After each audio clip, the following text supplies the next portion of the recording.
So let's check out this measure of standard deviation. The definition is important. It kind of helps you determine how to make this calculation. It is a measure of how far the data values are spread out around the mean. Very important. So we look at the mean and we see the difference between each data value and the mean. And that one, it's going to be calculating one value, and that one value is called the standard deviation. If the standard deviation is large, there's a large spread of the data around the mean. If the standard deviation is small, then there's a small spread of data around the mean. That's so important. It's about the mean of a distribution. So let's look at the calculation of it. You don't have to memorize the formula, but you do need to know how to use it.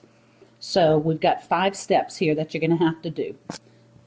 First, find the mean of the data set. We can do that. Add them all up, divide by the number of pieces of data. So we can do that. Then we measure the deviation or the difference from the mean. So we take each one of those data values in the data set and subtract the mean from it. And I'm going to show you a way to do this in table form to help you keep things organized as you're finding this value. So calculate the mean, take every data value, subtract it from the mean. Then with each one of those answers that you get, you square each one of those.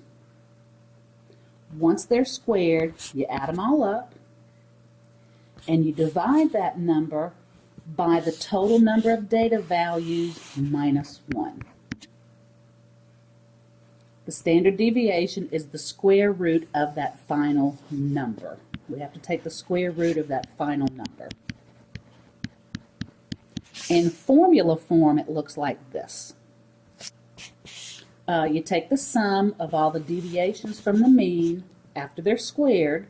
So remember your order of operations. Please excuse my dear Aunt Sally. This is an expression, and we have to use the order of operations.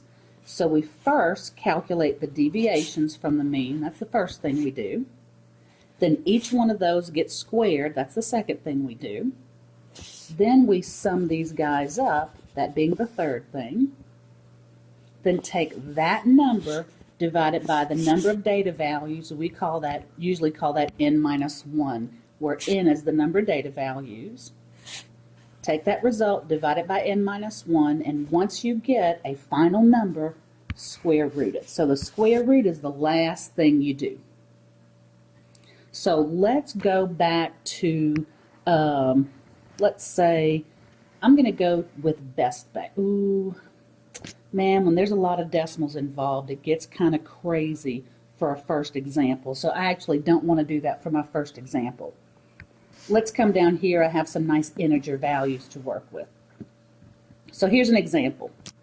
We've got 2 data sets that gives the approximate lengths of Beethoven's 9 symphonies and Mahler's 9 symphonies.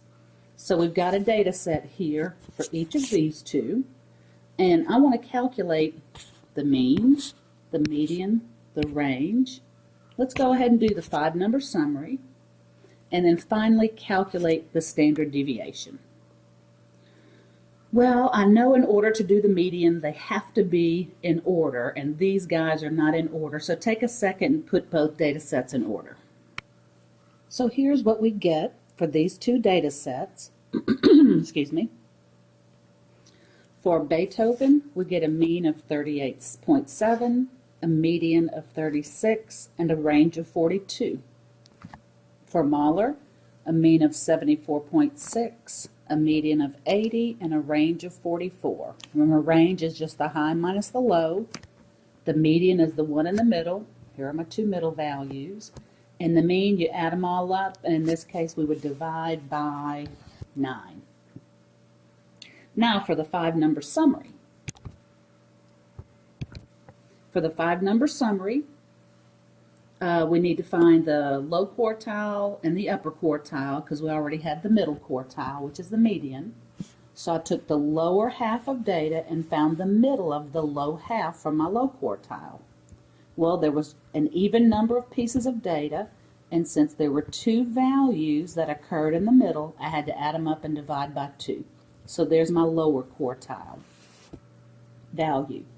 For the upper quartile, I had 1, 2, 3, 4 values again, an even number. So I have to add the two guys in the middle and divide by 2 to find my upper quartile. Remember, that's the median of the upper half of the data. The lower quartile is the median of the lower half of the data. Had to do the same thing for the Mahler data set. Find the lower quartile by adding and dividing by 2. Find the upper quartile by adding the 2 in the middle and dividing by 2. And remember, the only other values we need for the 5-number summary is the low value and the high value, and those are already there. So let's quickly draw box plots for both of those, then we'll go through the sets for the standard deviation. And then I'll also show you how to do this on your calculator if I have the TI emulator installed on this computer. I'm going to have to actually look at that. But let me go to a new page and let's do the box plots.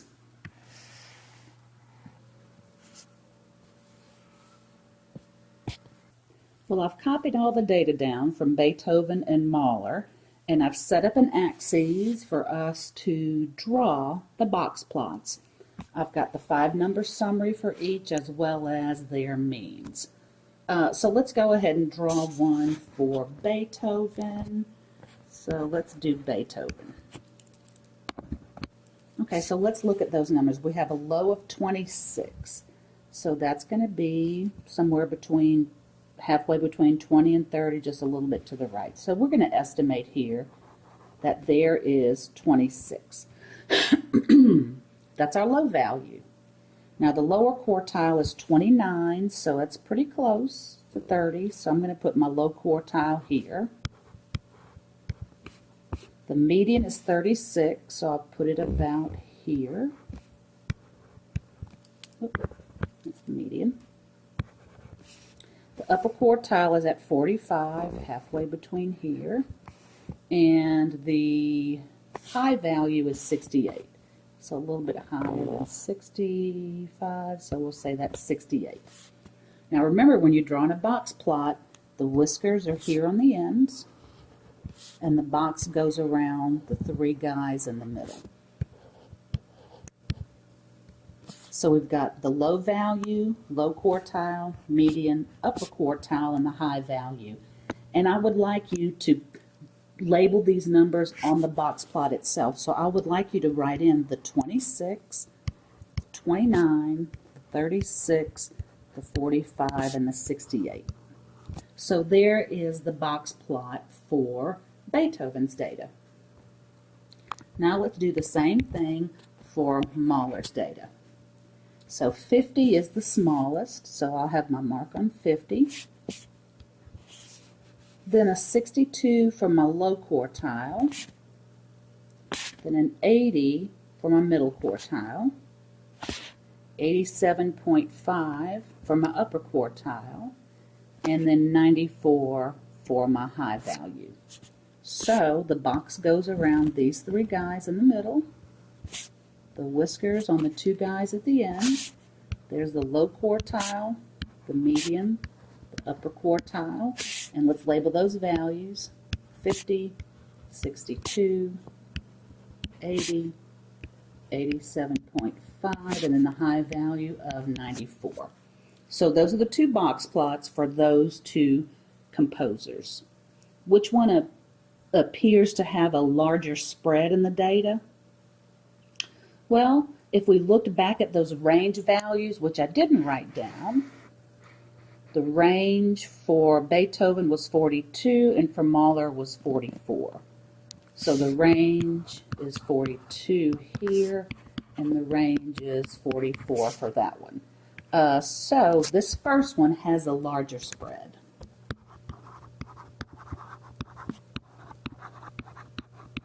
So it has a larger variation. Which, am I right? Whoops. Wrong one. This one has the larger spread.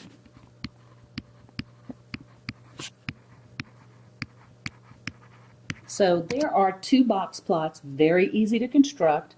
And one thing you always know, if these numbers or these titles are not listed, and you were asked to find what's the median value of that data set without even having the data set in front of you, if you just have a box plot, you will always know what the median value of that data set is. It is that bar, it occurs at that bar in the middle of the box, or the bar that's inside the box. That's always the median. Again, if you're given a box plot, you don't know any of the data, but you're asked to find the lower quartile, you should know that it is this end of the box. So without knowing the data, I could tell you the lower quartile from this figure. Same thing for upper quartile. If you were asked to find it from this figure, you could very easily find it. Same thing for that one. All right, so there are our box plots. Let's see. Let's work on the standard deviation. Now I'm going to need my data set again. So let me pause this and get ready to find the standard deviation. All right, so I have the data copied for Beethoven and for Mahler, and I've got the means for both of those data sets as well. So let's work on the standard deviation. So if you want to flip back to your note sheets and look at the formula said the first thing we needed to do was calculate the mean. So I already did that. So we're going to run through the Beethoven data to find the standard deviation. So I've got the mean of 38.7. If you go back to the formula, or the description of it, it says to take each data value minus the mean. So I need to take every one of these data values, and I'm going to make a table, and it's going to be data minus the mean. So my data value is 26. I'm going to subtract the mean, 38.7. Then I'm going to take 28 and subtract from it 38.7. Do this for every one of those data values. All right, so here's the table for the data minus the mean. Each data value in Beethoven's data set minus the mean. So now we want to calculate those, put them in this next column, and then once we calculate each of those values, we're going to have to square each one. So work on that. Okay, so we found all those differences and we recorded those values here, and this is the result of the data minus the mean. Then we need to square those values individually, and since these are negative, remember when you square a negative you get a positive. So what's going to be interesting is that every one of these values is going to be positive. So don't have any trouble with the signage. Squaring anything, the result will be positive. Or squaring these values, the result will be positive. So we square the 12.7 and we get 161.29. So we square each one of those, get these 9 values, and the next part of the formula says to sum those values up. So now I have a sum of those data values. Go back and look at the formula, see what it says to do next. It says to take that sum and divide it by the number of data values minus 1. So I need 1377.92 divided by 9 minus 1, which will be 8, because I have 9 data values. So take that divided by 8, and we get 172.24. So that's the final result. That's going to be underneath the square root. So the last thing we do is take the square root of 172.24.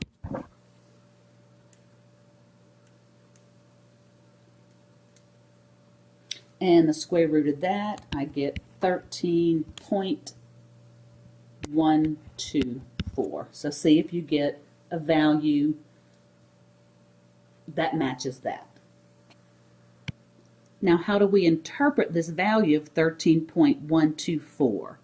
Remember, we're dealing with minutes, and so the standard deviation is 13.124 minutes. So let's write that down. The standard deviation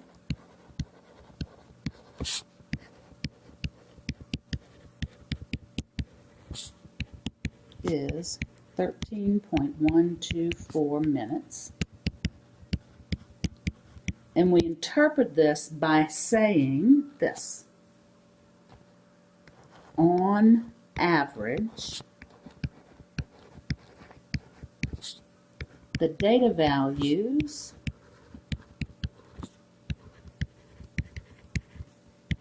differ from the mean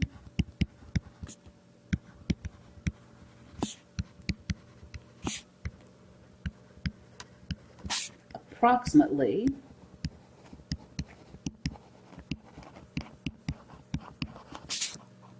13.124 minutes. So look how we interpret that. On average, the data values differ from the mean approximately 13.124 minutes. So if I looked at all that data for Beethoven, then on average, the data differs about 13.124 minutes. What I want you to do is to do the exact same thing with the Mahler data. Okay, so with the Mahler data, I had to make a correction, and I hope you saw that in the note sheet.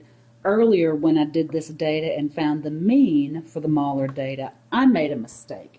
I had it as 74.6, I believe, when it should have been 75. So this is the corrected value I'm going to use, or I used, when calculating the standard deviation for the Mahler data. So I took each data value minus the mean, that corrected mean of 75, found those differences, squared them, and came up with these values in the data minus mean squared column. Sum those up. I got 1908. And when I divide that by 8, remember you have to divide by n minus 1, I got 238.5. And then the final step in finding the standard deviation or calculating the standard deviation is to take the square root of that. So the square root of 238.5 is 15.44, and that's 15.44 minutes.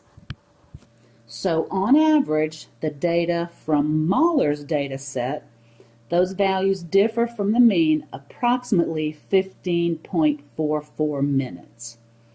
And remember earlier, we said that the variation for Mahler's data, we looked at that value of the range. And the range was larger for Mahler's data. Let's just kind of go back here. So for Mahler's data, the range was 44. For Beethoven, it was 42. So we said that Mahler's data had a larger spread in the data, the variation. So remember, range is one measure of variation.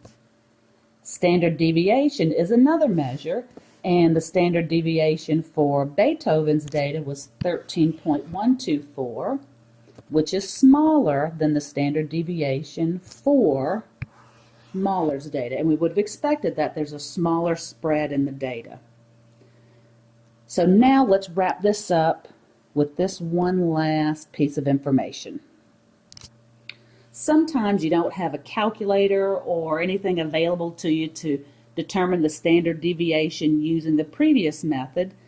When you don't have the technology available to you, then you can use this range rule of thumb. And it works well when your data sets are distributed fairly evenly. And the range rule of thumb says the standard deviation is approximately equal to the range divided by 4. So if I went to Beethoven, found his range, which was 42, divided it by 4, I would get 10.5. So this rule is saying that 10.5 can be an approximation to the standard deviation. But again, this only works reasonably well for data sets that are fairly evenly distributed. Doesn't work well when you've got really high or low values or some extreme, which we usually call extreme outliers. So that's the range rule of thumb. Simple to calculate. It's just the range divided by 4. And it's a way you could possibly estimate the standard deviation. So I'm going to require you to be able to go through that table and find the standard deviation for a set of data. And as you're working through the homework, you will come across some of those problems as well. So this takes care of 6B, so you can go to my math lab and complete the homework for 6B. And don't forget to look for any assignment or group work in Blackboard that's due as well.